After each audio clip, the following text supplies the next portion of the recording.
Quando você, como eu, cresce num ambiente religioso, num ambiente cristão, não importando qual seja a sua religião, a sua história, existe uma tendência já observada nos últimos séculos, que quando você cresce num ambiente religioso, não é difícil, pelo contrário, é muito fácil você começar a amar tanto a religião, que sem perceber você começa a amar mais a religião do que as pessoas para as quais aquela religião existe, as pessoas que deveriam ser servidas por aqueles princípios religiosos. Quando eu falo de religião, você sabe, a maneira como nós interpretamos religião, seja cristã, seja qualquer outra, não é difícil, a gente vê isso acontecer muito.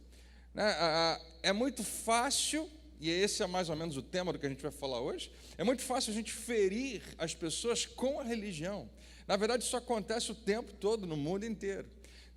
Nós estamos vivendo hoje um dia onde as suas preferências políticas também se tornam motivos de briga, de dissensões. Tem gente que parou de falar com um amigo, por causa de questões políticas. Eu espero que, se isso aconteceu com você, que rapidamente você faça as pazes, porque a gente não sabe tudo, a gente não sabe o que vai acontecer daqui a um ano, a gente não sabe o que vai acontecer daqui a 2 anos, mas hoje, se você recebeu o nosso devocional, nós oramos, Deus sabe o que vai acontecer. Deus está, nós cremos, tomando conta da nossa vida. E é tão importante. O que Ele mais quer que você tenha não é um princípio religioso. O que Ele mais quer que você tenha é um relacionamento com Ele e com as pessoas. E, como eu disse para você, é muito fácil, às vezes, que nós, através da religião, sem perceber, nós machucamos as pessoas. E nós queremos depois que elas entrem para a nossa religião. Nós queremos depois convidá-las para elas participarem daquilo que nós acreditamos.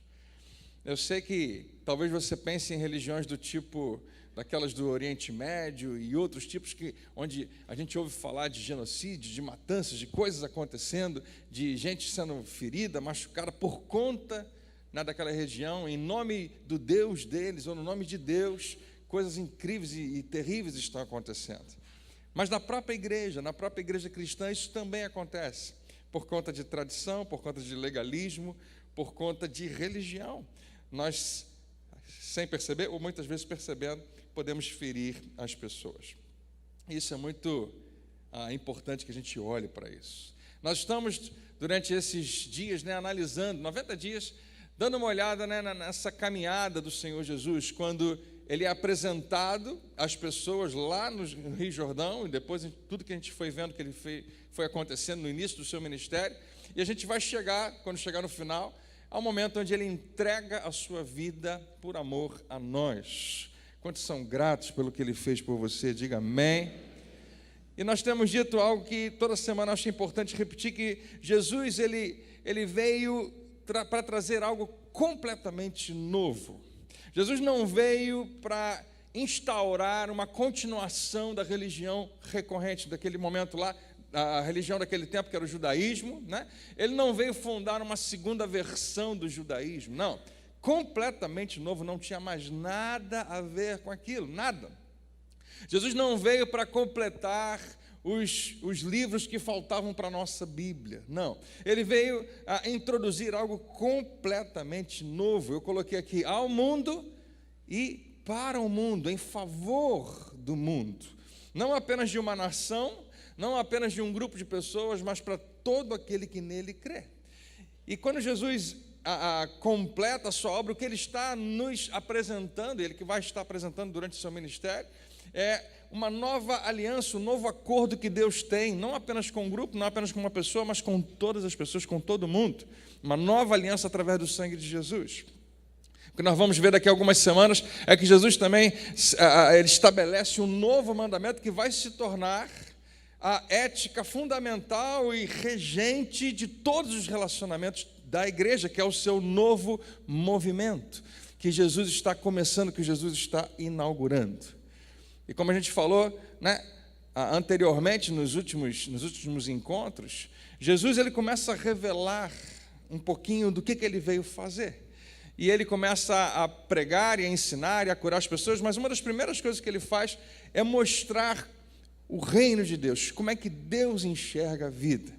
E a gente chama o Sermão da Montanha, aquele momento onde Jesus ensina coisas que são tão novas e tão radicais. O povo não está pronto para receber nada daquilo, mas ainda assim Jesus começa a apresentar como o que ele veio trazer é tão diferente do que existia. E é com base nisso que a gente vai dar o próximo passo. Quem está pronto aí, diga amém. Vamos orar? Pai, muito obrigado. Tu estás presente nesse lugar e eu creio, nessa manhã nós podemos ser, mais uma vez, pelo Teu Espírito reavivados no nosso interior. Nós podemos receber não apenas informação, mas transformação na nossa vida. Nós declaramos, meu Pai, que a Tua palavra tem um lugar de prioridade máxima na nossa vida, é a maior autoridade da nossa vida, e nós queremos reconhecer Jesus falando conosco hoje. Nada de mim, tudo de Ti, recebe toda a glória, e que toda a igreja diga amém e amém. Fala para quem está perto de você, Deus quer falar contigo, se liga.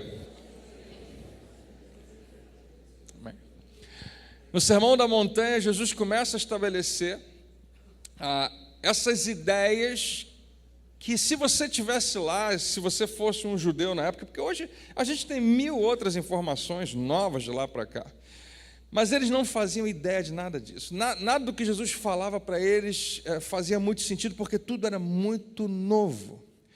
E Jesus falou frequentemente, pelo menos aí algumas, talvez dezenas de vezes, mas no Sermão da Montanha você vai ver isso registrado pelo menos em 7 versículos, dizendo assim: olha, vocês ouviram o que foi dito, vocês aprenderam desse jeito, vocês foram formados com base nessa informação, mas eu, porém, vos digo. Jesus vem e fala: eu tenho uma nova palavra sobre esse assunto, eu quero transmitir a vocês. E falar isso, se as pessoas não tivessem tão impressionadas com Jesus, elas iriam ignorá-lo imediatamente, porque dizendo: não, ninguém pode falar assim. Vocês ouviram, vocês aprenderam sempre assim, agora você quer trazer algo novo? Não, mas elas estavam impressionadas com a autoridade de Jesus, e Jesus realmente revelava que ele não estava ali por si só, ele estava ali sendo enviado pelo Pai. Mas eles estão sendo confrontados. Vocês ouviram o que foi dito? Vocês ouviram o que foi dito por quem? Por Moisés. Moisés era o grande, a pessoa mais importante, política, social, da legislação deles, de tudo que eles podiam imaginar, ele era o cara. Então Jesus agora vem e diz: olha, eu queria que vocês pegassem o que Moisés falou, guarda um pouquinho e ouça o que eu tenho para falar. E o que Jesus faz é elevar ainda mais, o padrão da exigência da lei. E para não ficar nenhum tipo de confusão, Jesus, mais ou menos no final desse discurso, ele fala o seguinte, a gente falou na semana passada, ele fala assim: não pensem que eu vim abolir, jogar fora, dizer não importa, não precisa mais ter lei, não pense que eu vim abolir a lei e os profetas. Se você tem uma Bíblia, eles não tinham uma Bíblia naquele tempo, mas o que eles consideravam a Bíblia era o que eu e você consideramos o Antigo Testamento. Eles chamavam a lei e os profetas. Ali estão essas informações todas, e envolvido também com esses outros livros que a gente tem, os livros poéticos de Salomão, os Salmos e outras passagens, inclusive o livro de Gênesis, que faz parte dessa lei. Eles entendiam que isso era a autoridade máxima na vida deles. Jesus fala: eu não vim abolir isso.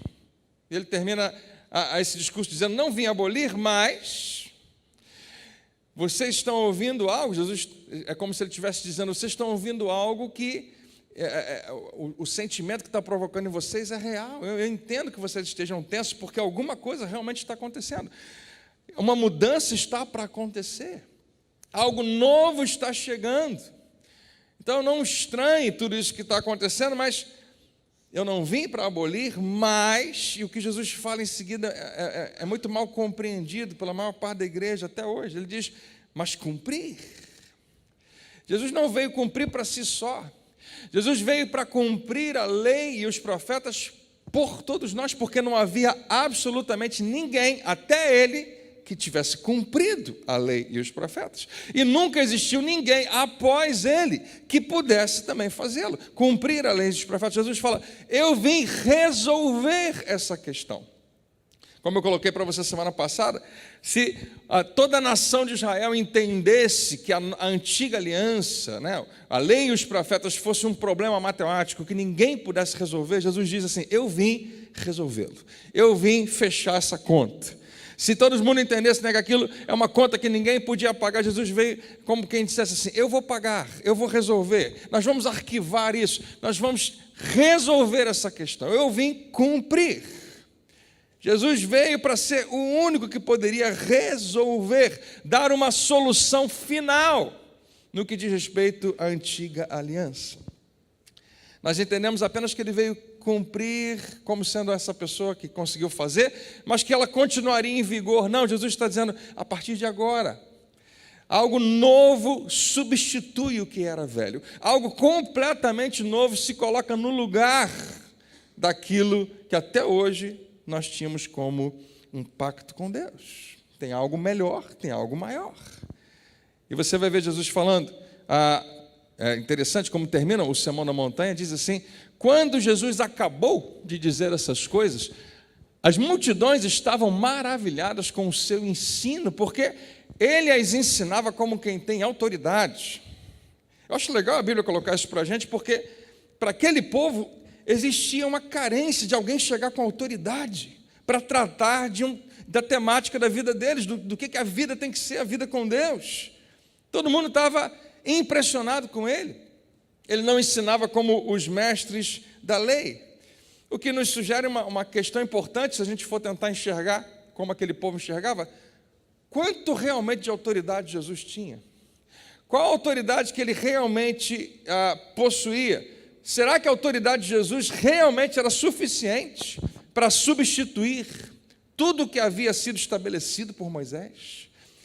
Será que a autoridade de Jesus era suficiente para substituir tudo que havia sido estabelecido por Salomão, quando ele constrói um templo dedicado a Deus?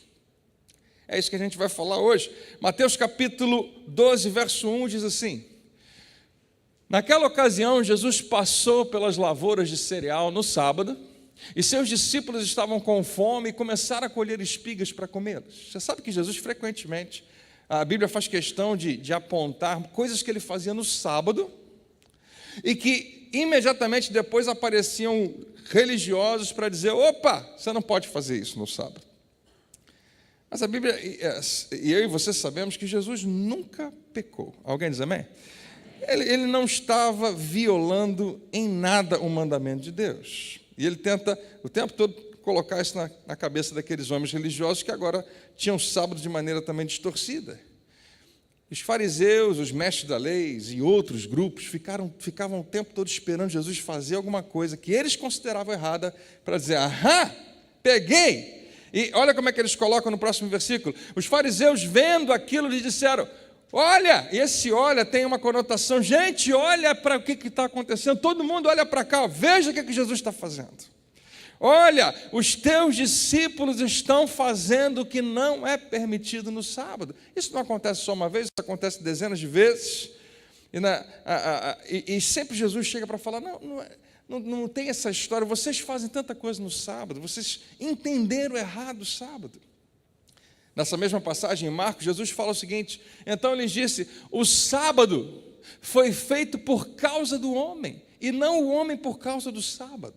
Jesus coloca as coisas na escala certa. Olha, o homem é muito mais importante do que o sábado. O sábado foi feito por causa dele. É como se dissesse assim, né, um homem e uma mulher, quando se casam, eles não resolvem ter filhos. Nós vamos ter filhos porque a gente tem um monte de brinquedo aqui, a gente tem que arrumar alguém para brincar com eles, né? Não foi uma boa ilustração, eu entendo, para mim foi tão boa. Mas crianças são muito mais importantes do que os brinquedos, você entende?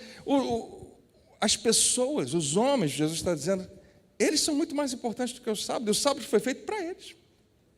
Deus instituiu para que eles tivessem uma oportunidade de confiar em Deus. Vocês, fariseus, acreditam que a sua lei, e que Deus ama a sua lei mais do que Ele ama o seu povo.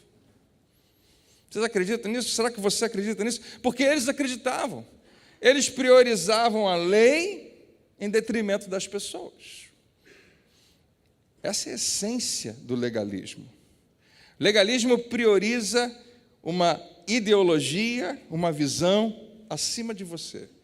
Você é menor. Talvez você tenha sido alguém que experimentou isso de perto. Não sei se você que está me ouvindo, se você que está vendo pela internet, se você conhece alguém. Gente que pode ter saído da igreja. Gente que pode ter abandonado essa e qualquer outra religião, porque alguém priorizou a Bíblia acima da sua mãe divorciada, ou do seu irmão gay, ou de qualquer outra pessoa, e você pensa, bom, eu não posso ter nada a ver com uma religião que prefere os seus próprios dogmas, as suas próprias doutrinas, acima do amor às pessoas. Eu sei que isso abre uma discussão bem legal, mas essa é a essência. Deus nunca priorizou lei acima de gente. Alguém diz amém?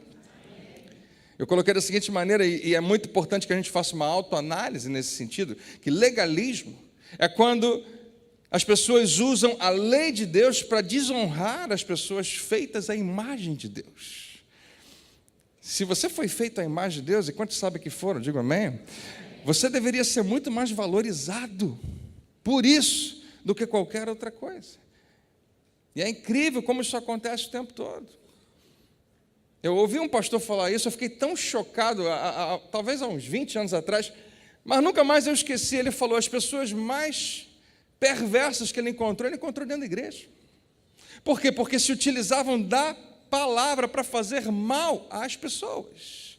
Isso não é incomum, você sabe do que eu estou falando, você já viu isso acontecer? Você vê isso acontecer nos dias de hoje. Existe uma distorção muito grande dos valores, e essa era a marca registrada dos fariseus.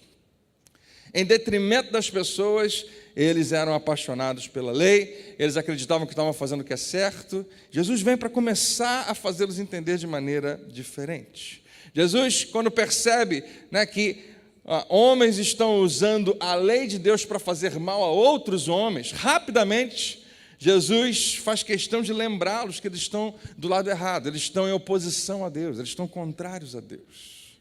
Na mesma passagem que a gente estava lendo, Jesus diz assim, vocês não leram? E quando Jesus fala isso, ele está falando com as pessoas que mais liam, as pessoas que mais estudavam. Mas Jesus faz questão de falar, vocês estão esquecendo. E Jesus sempre sabia mais do que eles. Vocês não leram o que fez Davi quando ele e os seus companheiros estavam com fome? Ele entrou na casa de Deus e junto com os seus companheiros comeu os pães da presença, que todo mundo sabia, não podia, o que não lhes era permitido fazer, mas apenas aos sacerdotes. Implicitamente Jesus está dizendo, para Deus isso foi mais importante, que Davi e seus companheiros matassem a sua fome, ao invés de simplesmente preservar o que nós consideramos sagrados. E ele continua dizendo, ou vocês não leram, ou de novo aí, vocês estão meio desinformados, vocês que deveriam saber tudo, vocês não leram na lei, que no sábado, na lei. No sábado, os sacerdotes no templo profanam. Na lei está escrito isso. Podem profanar esse dia e, contudo, ficam sem culpa. Os sacerdotes precisavam trabalhar. Assim como o pastor, quando alguém fala para mim, pastor, eu tenho dificuldade para ir para a igreja porque eu trabalho no domingo. Eu também trabalho no domingo, eu estou lá. Tudo. Mas, eu também achei que isso ia ser engraçado, mas não funcionou. Mas os sacerdotes trabalhavam no sábado, e Deus permitia, e Jesus o tempo todo, ele coloca isso na frente deles, olha só, quantas coisas vocês fazem no sábado. Em um determinado momento, uma mulher que andava encurvada há 18 anos, Jesus liberta ela daquela escravidão. Na verdade, existia um espírito de enfermidade dela, ela se levanta, era para todo mundo glorificar a Deus, e muita gente faz isso, mas os fariseus, o chefe da sinagoga, o pessoal chega e fala, olha só, gente, vem procurar cura em outros dias, sábado não. Para eles era mais importante a manutenção daquela teologia, era mais importante a manutenção daquela tradição, do que uma pessoa ser liberta, do que uma pessoa ser curada. Jesus não perde tempo, fala, hipócritas, vocês libertam seus animais no sábado para beber água. E a essa mulher que é filha de Abraão, que tem aliança com Deus, era devido a ela também que fosse liberta. Jesus está trazendo algo completamente novo. E ele fala, vocês não percebem? E talvez isso aqui tenha sido a gota d'água para Jesus, porque ele tinha que fazer isso o tempo todo, ele tinha que falar o tempo todo, tinha que tentar justificar para a gente que não ia entender por que ele trabalhava no sábado. Até que chega num determinado momento, eu acho que foi um daqueles momentos onde Jesus deu uma pausa, respirou fundo, deu um sorriso e falou uma das frases mais fortes que você vai encontrar no Novo Testamento. E, em geral, a gente lê direto e continua a leitura e não percebe a grandeza que está ali embutida. Nesse final desse discurso, Jesus chega e fala assim, eu digo a vocês que aqui está o que é maior do que o templo.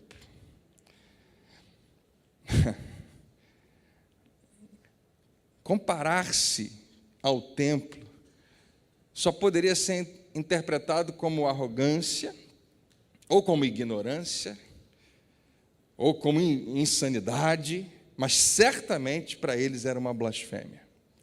Dizer que você é maior do que o templo, a gente não sabe o que isso significa, porque nós não somos gente daquele tempo, mas dizer que você é maior do que o templo é uma ameaça ao templo. E se você é uma ameaça ao templo, você se torna uma ameaça à nação. Toda a nação, ela existia em volta do templo. O centro, o coração de tudo deles era o templo. Aquele povo, já tinha revelado algumas vezes e revelaria alguns anos depois a mesma coisa, estava pronto para morrer, a permitirem que o patrimônio, aquele templo sagrado, fosse profanado.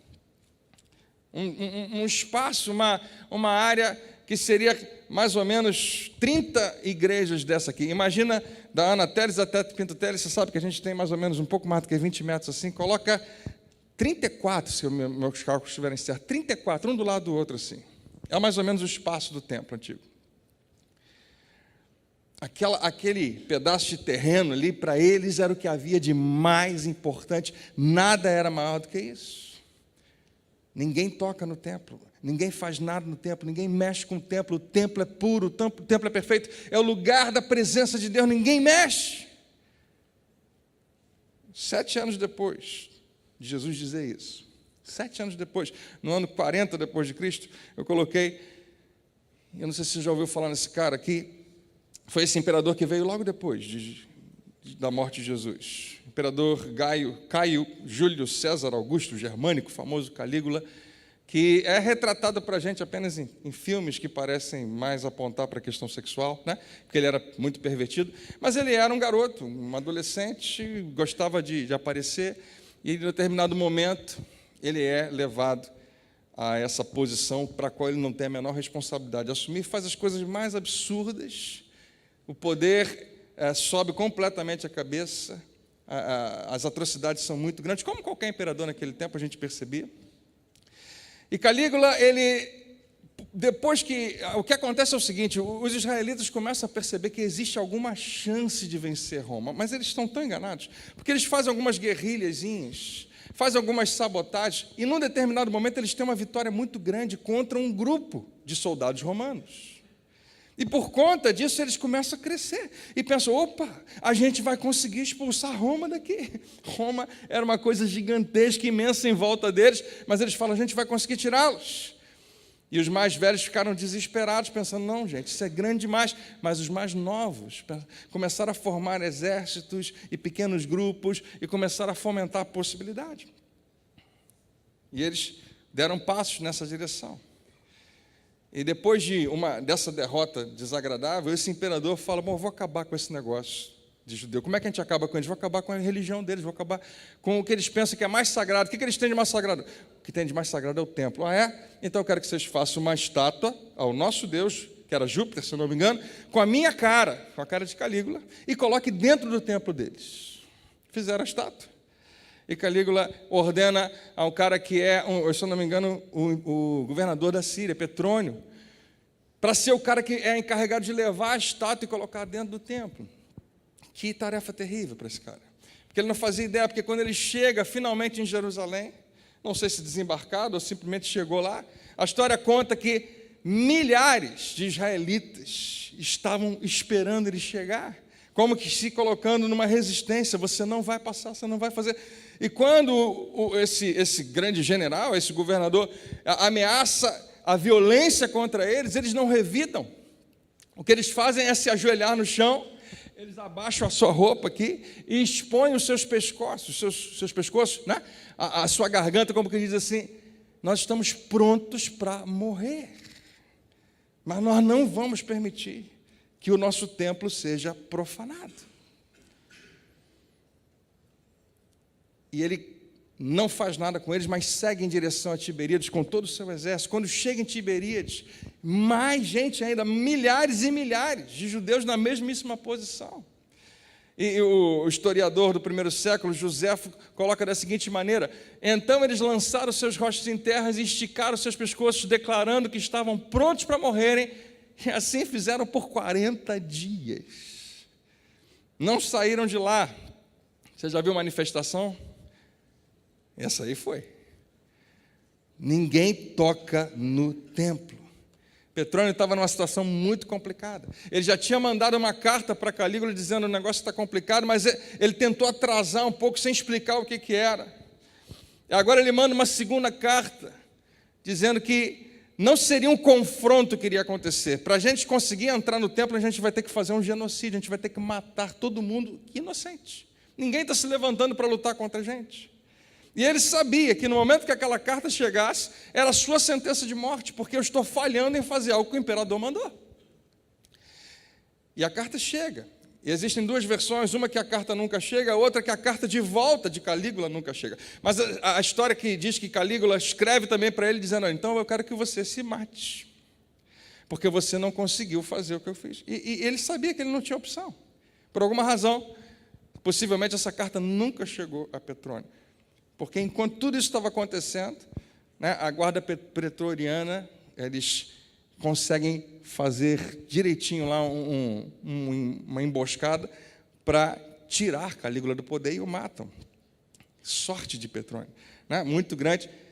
Mas tudo isso aqui, se você for parar para perceber, tem algo em volta disso que a gente, né, que é meio espiritual, ou talvez profundamente espiritual. Jesus, você está querendo me dizer que tem algo maior do que o templo? Não é possível alguma coisa maior do que o templo. Jesus está dizendo: eu digo a vocês que algo maior do que o templo está aqui. Não existe nada maior do que o templo. E o templo de Herodes, onde Jesus estava passeando ali com seus discípulos, já era o segundo templo renovado, porque os babilônios já tinham destruído o templo de Salomão, grandioso, incomparável, o templo de Salomão em 586 a.C. 70 anos depois, Ciro o Grande permite que eles retornassem, só que vocês não vão fazer um templo muito grande, eu quero um templo tamanho menor.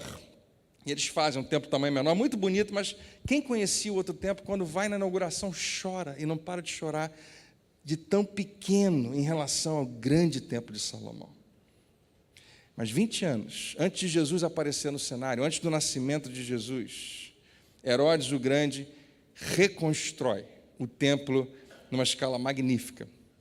E o que você tem aqui não é, obviamente, imagens reais, é apenas uma reconstituição, é apenas uma digitalização do que poderia ter sido. O templo era feito em pedra lapidada, cada pedra gigantesca, ninguém sabe como é que eles levaram essas pedras até lá. Você quer saber qual era o tamanho dessa pedra? Olha o tamanho dessa plataforma que eu estou aqui. Se você pensar nesse púlpito aqui, um pouquinho maior, as maiores pedras tinham cerca de 5 metros, por cerca de 11 metros, 5 metros, 3 metros, mais ou menos até aqui. Imagina uma pedra desse tamanho, e 13 metros, mais ou menos o tamanho da plataforma. Isso é uma pedra. As maiores eram mais ou menos desse tamanho.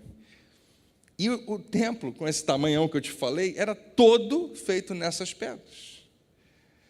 E essa região de Jerusalém era uma área que frequentemente tinha terremotos, e Herodes consegue construir um templo à prova de terremotos.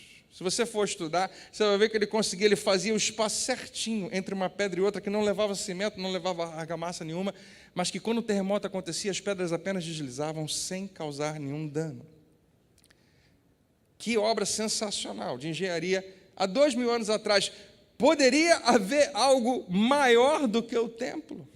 Impossível. Numa determinada tarde, quando eles estavam no templo, Jesus e seus discípulos. Um dos discípulos de Jesus não se conteve. Ele fala o seguinte: quando ele estava saindo do templo, um dos seus discípulos disse: olha, mestre, que pedras enormes, que construções magníficas. Eles estão impressionados. Eu acho que é aquele tipo de coisa que você vai, toda vez que você vê, você fica impressionado. Você já viu isso? Você já foi lá 3 vezes, mas você vai a quarta e fala: meu Deus, é impressionante, eu não tinha visto como isso é grande demais. E aí Jesus vai falar. E o que vem a seguir tem que fazer você se endireitar na sua cadeira, tem que chamar a sua atenção. O que vem a seguir é épico e a gente não faz ideia da grandeza. Em geral, nós não percebemos. Jesus diz o seguinte: você está vendo todas essas grandes construções? Perguntou Jesus. Aqui não ficará pedra sobre pedra, serão todas derrubadas. E a expressão derrubadas não é destruídas apenas, é jogadas fora, lançadas. Como existia um vale logo ali embaixo, Jesus estava dizendo: todas elas vão ser jogadas lá embaixo. Jesus, eles estavam esperando, olhando para Jesus assim: ele vai terminar a piada? É só isso mesmo? Ele está brincando, né? Mas Jesus continua. Eles estão caminhando.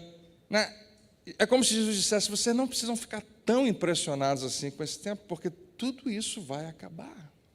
O que era impossível na mente deles. Como eu disse para você, um grande terremoto não conseguiria fazer um grande estrago lá. Algum estrago, sim.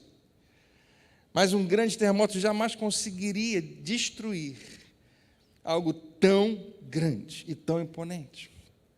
Todas as pedras serão derrubadas. Jesus está falando sério? Sim. Lançadas colina abaixo. Eles sabiam que não havia absolutamente nenhuma força no mundo capaz de fazer isso, a não ser uma só: o exército romano. Somente eles conseguiriam. Jesus, me desculpa, mas isso não apenas é absurdo, mas é impossível. Se algo assim acontecesse, se o templo fosse destruído, se todas as suas pedras fossem jogadas fora, simplesmente não é apenas chocante, mas seria apocalíptico. Seria o fim de um tempo que nós nos acostumamos a vida inteira a basear toda a nossa vida nele. E é exatamente isso. O fim do templo, que aconteceu alguns anos depois, seria o fim do mundo, como eles conheciam, a maneira como eles enxergavam o mundo. E naquele episódio eles estão apenas olhando, eles estão impressionados. E realmente você ficaria, né? Tem gente que chega aqui da igreja e fica impressionado com algumas coisas. Que beleza, que isso. Imagina um lugar tão suntuoso como esse. Eu sei que a Universal fez um Templo de Salomão lá em São Paulo, não fui ver, mas eu acho que não tem menor comparação com a grandeza desse templo. Eu acho, não fui ver. Mas Jesus fala o seguinte para eles: tendo Jesus se assentado no Monte das Oliveiras, eles agora estão um pouquinho mais afastados, mas eles conseguem ver o templo. De frente para o templo, os discípulos perguntam, e Pedro, Tiago e André, né, lhes perguntaram, Pedro, Tiago, João e André lhe perguntaram em particular: dize-nos quando acontecerão essas coisas. E Jesus responde. Você percebe, se você lê Lucas capítulo, e eu gostaria demais que você pegasse um minutinho da sua vida durante essa semana e lesse Lucas capítulo 21 e veja como é que Jesus trata dessa questão. Jesus não está nem um pouco feliz com essa narrativa que ele está mostrando para eles, mas ele já sabe o que vai acontecer. Jesus não está sendo apologético, ele não está sendo nem um pouco saudoso, mas há uma tristeza envolvida. Jesus fala: olha, vocês vão ver, ou os filhos de vocês vão ver os exércitos cercando a cidade. Quando vocês virem isso, trata de fugir. E Jesus fala: orem para que as suas esposas não estejam grávidas nesse tempo, para que nenhuma mulher esteja amamentando, porque a situação vai se tornar muito, muito grave. Lucas 21 fala: quando vocês virem toda a cidade sitiada, cercada, saibam que ela será destruída. Jesus estava dizendo: o tempo do templo está acabando, para não dizer já acabou. O mundo como vocês conhecem até hoje está literalmente chegando ao fim. E Jesus estava, queridos, prevendo algo que aconteceria dali a 40 anos, quase que naquela mesma geração. Roma, o grande império romano, que eles acreditavam que ia durar para sempre, através de Tito, um general, e a sua 10ª legião, que era a mais famosa de todos, Eles entraram em Jerusalém, queimaram tudo que podia queimar. A história é bem legal, não vai dar tempo para a gente contar para você, mas eles não deixam ninguém entrar, ninguém sair da cidade. Em determinado momento, é época de festa, está chegando muita gente. E a primeira coisa que eles falam, ninguém entra. Depois eles tiveram uma ideia, não, deixa todo mundo entrar. E depois que todo mundo entrou, eles foram escoltados para dentro da cidade, ninguém ficou do lado de fora, eles fecharam a porta. Ninguém saía. E eles sabiam que agora a provisão de comida seria rapidamente, acabaria muito rápido. E eles ficariam sem comida mais rapidamente, em menos tempo. E o que acontece é horroroso. De dia eles lutavam contra os romanos, à noite eles lutavam entre si. Porque eles já estavam confiantes que iriam vencer, queriam saber quem vai ser o rei. E eles lutavam uns contra os outros, famílias contra famílias. Era um tempo terrível que alguns historiadores vão mencionar para a gente. Mas no final das contas, eles entram, Roma entra, põe fogo em tudo que pudesse botar fogo, tudo que não pudesse ser aproveitado por eles, e literalmente o exército romano pega aquelas pedras e joga a colina abaixo. É a destruição total, não apenas do templo, mas do judaísmo. Não existe como ter judaísmo sem um templo. E muitas outras coisas vão acontecendo depois. Se você conhece alguma foto de Jerusalém, você vai ver que existe aquela cúpula muito grande que foi feita lá em cima, no Domo da Rocha, que é muçulmano. Tem toda uma história atrás disso. Já entrou, já caiu, já tirou. Cristãos nas cruzadas entraram e depois perderam. Os muçulmanos tomam conta, tem uma mesquita na frente. Eu não preciso entrar nisso tudo para você. Mas a verdade é que o judaísmo antigo jamais foi restaurado. O que nasceu logo em seguida foi o judaísmo rabínico, mas nunca mais poderia ser como foi, como era. Então eles não conseguem mais ter a mesma religião. E Jesus prevê algo que ninguém pode simplesmente ignorar. Nenhuma pedra ficará em cima da outra. Não haverá pedra sobre pedra, todas serão derrubadas. Sabe o que é curioso? Porque quando Jesus fala alguma coisa que vai acontecer, e os discípulos de Jesus que estão escrevendo, os evangelistas, eles fazem questão, como que alguém que abre parênteses e faz um editorial e fala, isso realmente aconteceu. Porque quando Jesus falou, não tinha acontecido ainda. Mas, se eles viram acontecer, porque as epístolas, os evangelhos foram escritos bem depois, 10, 20, 30, 40 anos depois, eles poderiam ter dito, nós vimos acontecer. Nesse caso, eles não colocam. Porque enquanto Mateus, Marcos, Lucas, João está sendo escrita, o templo ainda está de pé. Isso tem que chamar nossa atenção pelo seguinte, se eles quisessem apenas inventar alguma coisa para tentar nos convencer, eles fariam questão de dizer, porque os caras que vieram depois dos grandes apóstolos de Jesus, Mateus, João, Pedro, André, Filipe, Tiago, essa turma toda, a turma que veio depois são chamados os pais da igreja. Eles fizeram o que eu estou fazendo hoje aqui. Tá vendo, gente? O que Jesus falou que ia acontecer, realmente aconteceu. Porque agora eles estavam no tempo que isso estava acontecendo. Mas se Jesus conseguiu prever algo tão grande, talvez a profecia mais fácil de ser verificada, e eles não escreveram a respeito disso, isso é muito mais uma conotação para mim e para você que Jesus merece ser ouvido e seguido. Eles não estão tentando inventar alguma coisa. Como é que eles conseguiram, os discípulos, resistir à tentação de escrever, como eles escrevem em outros momentos, e assim que aconteceu, exatamente como Jesus havia dito. Simplesmente, quando eles escreveram os evangelhos, não havia acontecido ainda, mas aconteceu, exatamente como Jesus disse que aconteceria. Em detalhes, se você ler Lucas capítulo 21, você vai ver que tem detalhes ali. E Jesus disse exatamente essas palavras, aqui não ficará pedra sobre pedra, todas serão derrubadas. E parece que Jesus disse isso apenas como uma resposta à admiração dos discípulos, que coisa fantástica, que coisa linda, mas não é isso apenas. Jesus está declarando a todos que os dias do templo, como eles conheciam, estavam chegando ao fim. Os dias do sacrifício pelo pecado, os dias de sacrifício de animais, os dias do distanciamento entre Deus e o homem estavam finalmente chegando ao fim. Era o fim da aliança de Deus com apenas uma nação, para ser substituída por algo novo, melhor, universal, ou seja, não apenas para uma nação, mas para todas as nações, e simples ou prático, fácil de transportar, fácil de transmitir, fácil de receber. 20 anos depois, o templo ainda estava de pé. Paulo, um ex-fariseu, religioso, aberto, amava o templo, era perseguidor dos cristãos. Ele escreve, agora convertido a Jesus, a cristãos que são recém-convertidos dos coríntios, da região de Corinto. Os coríntios tinham a sua própria experiência com o templo deles, completamente diferente. Mas nós lemos Paulo falando isso e completamente ignoramos a profundidade dessas palavras, porque a gente nunca foi gente de templo. Mas olha como é que ele fala, 1 Coríntios 6, 19. Será que vocês não sabem, agora ele está falando comigo, com você, que o corpo de vocês, que mudança absurda, era um prédio gigantesco, agora ele fala, o corpo de vocês é o templo. É o templo do Espírito Santo, que vive em vocês. Eu marquei o Espírito Santo porque era esse Espírito Santo que os judeus acreditavam que estava no templo. Na Arca da Aliança, no Santo dos Santos, a presença de Deus, ele fala, não é mais lá. O Espírito deixou aquele lugar, não fica mais num prédio, não fica mais numa construção, fica dentro de você.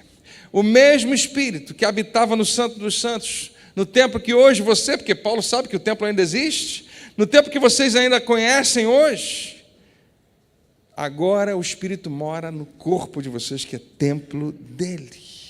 E ele fala, vocês não pertencem a vocês mesmos, mas a Deus, pois ele os comprou e pagou o preço, portanto, use o seu corpo para a glória dele. E nós não temos a dimensão do significado dessa declaração. Mas para quem estava ouvindo lá, tanto os coríntios como qualquer outro, judeus, pagãos, seja o que for, existia uma implicação muito grande para eles. O que estava querendo dizer é que, com a chegada de Jesus, a grande lance que eu quero deixar para você nessa manhã, é que o sagrado mudou. Não existiam mais, a partir dali, não existiriam mais lugares sagrados, uma geografia sagrada, não existiria mais objetos sagrados. Há somente, a partir de agora, a partir de Cristo, pessoas sagradas. A mensagem do Evangelho, a mensagem de Jesus, o novo que Jesus, vai apresentar, não apenas para um grupo de pessoas, mas para todo mundo, é esse o que eu queria que você ouvisse hoje, não perdesse. É que você está sentado agora, ao lado de algo sagrado. Que você se casou com algo sagrado. Que você, pense nos seus filhos agora, está criando algo sagrado. Que você trabalha para sagrado e você emprega sagrado. E que se a gente continuar simplesmente olhando para Jesus, você vai perceber que o foco dele nunca esteve em coisas. A última implicação que eu tive a respeito da parábola do filho pródigo, que você sabe que eu gosto muito dela, é que no culto de adolescentes, o João Pedro falou aqui, me abriu os olhos para isso, que o pai do filho pródigo, desde o início da parábola até o final, quando ele trata com o filho mais novo, quando ele trata com o filho mais velho, o pai nunca toca no assunto de dinheiro, nunca toca no assunto de coisas, nunca está interessado nisso. A única coisa que ele quer é relacionamento, só isso. O pai quer relacionamento com filhos e o pai quer relacionamento bom entre os filhos. É a única coisa que interessa. O filho não perde tudo porque perdeu o dinheiro, ele perde tudo porque perdeu o relacionamento. O filho não sabia o que era dele porque não tinha relacionamento com o pai. Quando o pai tem que trazer essa revelação, tudo que é meu é teu. Quando Paulo está dizendo isso para a igreja, vocês agora são o templo do Espírito Santo, ele está dizendo que o sacrifício de Jesus, e verdadeiramente, queridos, num dia como hoje de eleição, é tão importante a gente lembrar disso, que lá estavam sendo verdadeiramente semeadas as nossas sementes de direito e de dignidade como indivíduos. Que lá estavam as sementes para o fim da escravidão, que lá estavam as sementes para a dignidade de toda a raça humana, e não apenas homens. Isso é que é sensacional. Mulheres, e a gente fala hoje, nunca se ouviu tanto sobre mulheres, direitos iguais e outras coisas, e feminismo, isso, aquilo outro. Queridos, se a gente focasse só no que Jesus fez, porque ninguém antes dele fez e ninguém depois dele fez tão bem, de elevar o status e a dignidade da mulher, só ele fez isso. E ele é sensacional nisso. Todo homem, toda mulher deveria olhar para ele nesse sentido. Existe uma ligação clara e cristalina entre a mensagem de Jesus e a liberdade humana. Existe um link entre a dignidade humana e a cruz de Cristo, o preço que ele pagou para estabelecer a importância e o valor de cada pessoa, sem exceção. Eu digo a vocês que aqui há algo maior do que o templo, e estava mesmo. Algo maior havia de fato vindo ao mundo, como ele previu. O templo caiu, o templo veio abaixo. E junto com ele caiu os templos de todo o Império Romano, pois a vida e a luz de Deus vieram ao mundo e para o mundo. E é aqui que tudo isso toca em nós, porque o convite original de Jesus ainda é o mesmo. E se esse convite era perfeito e completo quando o templo ainda estava de pé, quanto mais agora que o templo caiu. Quanto mais agora que ele diz que você é templo, você é a habitação de Deus. E se esse convite funcionava para os discípulos antes da ressurreição, quanto mais significativo ele é para nós hoje, do outro lado da ressurreição. E o convite é apenas esse: siga-me. Siga-me e você encontrará a vida que é vida de verdade, que é vida ao máximo, que é vida em plenitude. Siga-me e você encontrará vida abundante. Siga-me e você vai encontrar finalmente razão para viver. Siga-me e você vai encontrar coragem para viver uma vida sem medo. Siga-me e você vai encontrar vida eterna. E você nunca mais vai ser o mesmo. E você nunca mais vai ver a vida do mesmo jeito. Siga-me porque eu demonstrei que eu sou fiel. Jesus deu inúmeras evidências de que ele era enviado de Deus para pagar o preço pelos nossos pecados e ter e trazer de volta um relacionamento entre você e o seu Pai Celestial. Siga-me. Por que você não o seguiria? Por que você não dá o seu voto a Ele antes de qualquer outro? E não precisa escrever nada, não precisa digitar nada, basta apenas seguir essa direção. Ele está convidando você a não seguir apenas uma lista de mandamentos, mas seguir a Ele. Porque Ele colocou você num lugar muito mais alto. Templo do Espírito Santo.